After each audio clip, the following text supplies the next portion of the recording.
Hey everyone, welcome back to our channel.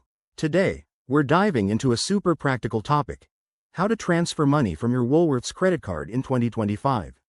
With updates to banking apps making things even smoother, this guide will help you do it quickly and securely. Whether you're moving funds to another account, paying off a loan, or sending money to family, we've got you covered. Let's jump right in. First things first, make sure you have your Woolworths credit card details handy, including your login credentials. Start by opening the Woolworths Money app or visiting their website on your device. If you haven't already, download the latest version of the app for 2025. It includes enhanced security features like biometric login to keep your transfers safe. Step 1.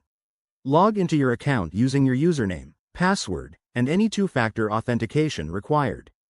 Once you're in, navigate to the Transfers or Payments section, which is usually front and center on the dashboard. Step 2. Select your Woolworths credit card as the source of funds. You'll see a list of your accounts, so pick the right one. Then, enter the recipient's details, that's their bank account number, BSB, and the amount you want to transfer. Double-check everything to avoid any mistakes. Remember, in 2025, the app might prompt you for a quick verification code sent to your phone. Step 3. Review the transfer details, including any potential fees. Woolworths has made it easier with real-time estimates, so you'll know exactly what you're paying.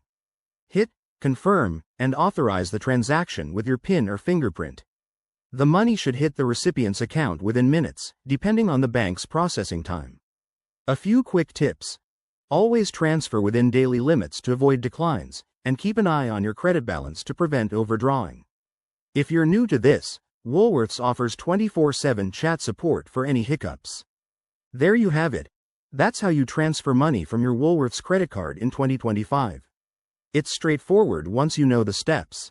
If you found this helpful, give it a thumbs up, subscribe for more finance tips, and let us know in the comments if you have questions. Stay smart with your money, and we'll see you in the next video. Thanks for watching.